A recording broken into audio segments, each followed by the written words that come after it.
الحمدللہ وحدہ والصلاۃ والسلام علی من لا نبی بعدہ اشہد ان لا الہ الا اللہ وحدہ لا شریک لہ واشہد ان محمدا عبدہ ورسولہ اما بعد فاعوذ باللہ السمیع العلیم من الشیطان الرجیم اوکلما عاہدوا عہدا، اور کیا جب کبھی انہوں نے کوئی عہد کیا، نبذہ فریق منہم، تو اسے ان میں سے ایک گروہ نے پھینک دیا، بل اکثرہم، بلکہ ان کے اکثر، لا یؤمنون، ایمان نہیں رکھتے۔ ولما جاءہم رسول، اور جب آیا ان کے پاس ایک رسول، من عند اللہ، اللہ کی طرف سے، مصدق لما معہم، جو اس کی تصدیق کرنے والا جو ان کے پاس ہے، نبذ فریق من الذین اوتوا الکتاب،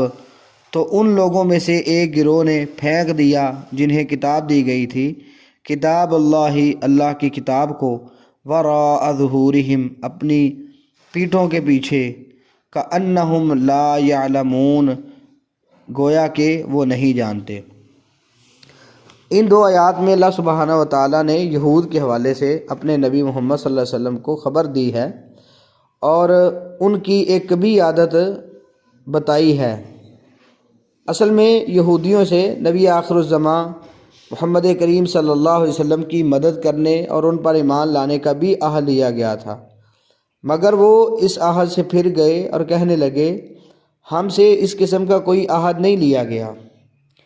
تو اس آیت میں اللہ سبحانہ و تعالیٰ نے اپنے نبی محمد صلی اللہ علیہ وسلم کو تسلی دی ہے کہ یہ جو عہد شکنی ہے، عہد کو توڑنا، اسے پامال کرنا، یہ تو ان یہودیوں کا پرانا ایک شیوا ہے۔ جب بھی ان سے کوئی عہد لیا گیا، ان میں سے ایک گروہ نے اسے پس پش ڈال دیا تھا، بلکہ ان میں سے بہت سے لوگ تو تورات پر سرے سے ایمان ہی نہیں رکھتے۔ اگر ایسے لوگ اب عہد شکنی کرتے ہیں، اب اپنے عہد کو نہیں نبھاتے، وفائے عہد نہیں کرتے، تو تعجب کی کیا بات ہے؟ یعنی ایسے لوگوں کا تو ایک پرانا وتیرہ چلتا آ رہا ہے۔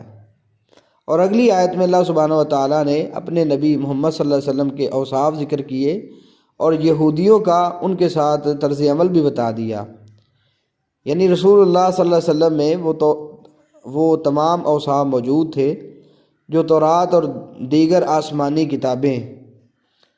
یعنی لما معہم، جو ان کے پاس موجود تھیں، ان میں نبی آخر الزماں صلی اللہ علیہ وسلم کے مذکور تھے۔ وہ تمام اوصاف محمد صلی اللہ علیہ وسلم میں موجود تھے جو تورات اور دیگر آسمانی کتابوں میں آپ کے حوالے سے لکھے ہوئے تھے۔ اس اعتبار سے آپ صلی اللہ علیہ وسلم تورات اور ان کے پاس موجود دوسری آسمانی کتب لما معہم کے پوری طرح مصداق تھے، مگر یہود کی بد نصیبی کہ جب آپ صلی اللہ علیہ وسلم ان کے پاس آئے تو انہوں نے آپ صلی اللہ علیہ وسلم کو جھٹلا کر تورات کو اپنی پیٹھوں کے پیچھے پھینک دیا، گویا انہیں اپنی کتاب کا بھی پتہ نہیں ہے، یعنی اپنی کتاب کو بھی نظر انداز کر دیا انہوں نے۔ تو جو اپنی کتابوں کو جھٹلا سکتے ہیں، جو ان کی طرف شریعت اتری ہے اسے نہیں مانتے، تو وہ محمد صلی اللہ علیہ وسلم کا اگر انکار کریں گے تو یہ تعجب والی بات نہیں ہے، ان کے لیے یہ ممکن ہے۔ ایک تو اللہ رب العالمین کی نافرمانی کرتے ہوئے انہوں نے اپنی شریعت کو ٹھکرا دیا، نہ مانا، اسی طرح انہوں نے محمد صلی اللہ علیہ وسلم کو بھی تسلیم نہ کیا، بلکہ حسد میں آ گئے۔ انہوں نے یہ عداوت بنا لی کہ یہ بنو اسماعیل میں سے ہے، ہم ان کو نہیں مانیں گے، ہم اسے تسلیم نہیں کر سکتے۔ تو یہ ان کے کفر کی وجہ بن گئی، سبب بن گئی۔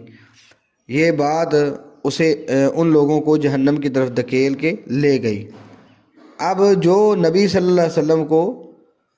یعنی بشارتیں ہونے کے باوجود نہیں مانتا، تو وہ خود اپنا ٹھکانہ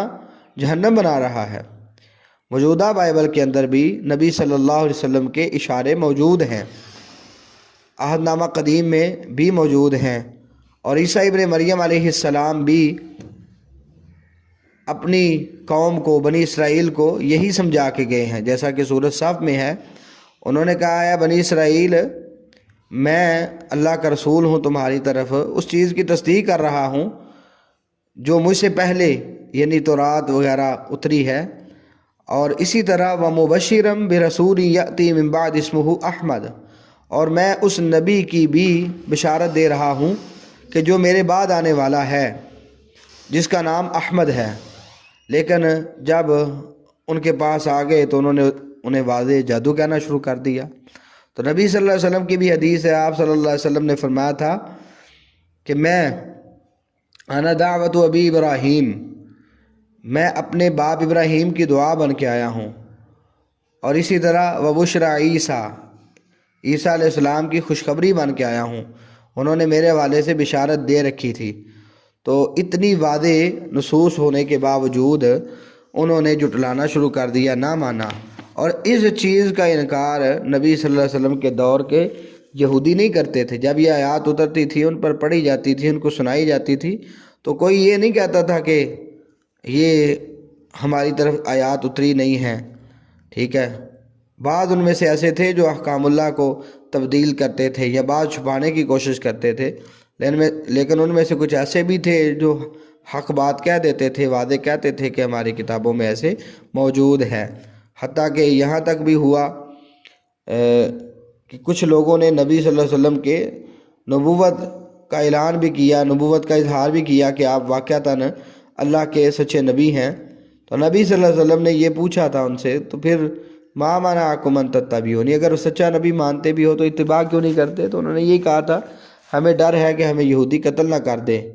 کیونکہ وہ تو اپنے تئیں یہی سمجھے ہوئے تھے نا کہ یہ جو نبوت کا سلسلہ ہے ہمارے اندر ہی جاری رہے گا، یہ بنو اسماعیل کی طرف نہیں جا سکتا۔ لیکن جب بنو اسماعیل میں سے اللہ کے نبی صلی اللہ علیہ وسلم آ گئے تو انہوں نے آپ صلی اللہ علیہ وسلم سے بغض رکھنا شروع کر دیا، یہی بغض ان کو جہنم کی طرف لے گیا۔ اللہ تعالی ہمیں حق بات سمجھ کر اس کو اپنانے کی توفیق دے۔ السلام علیکم ورحمۃ اللہ وبرکاتہ۔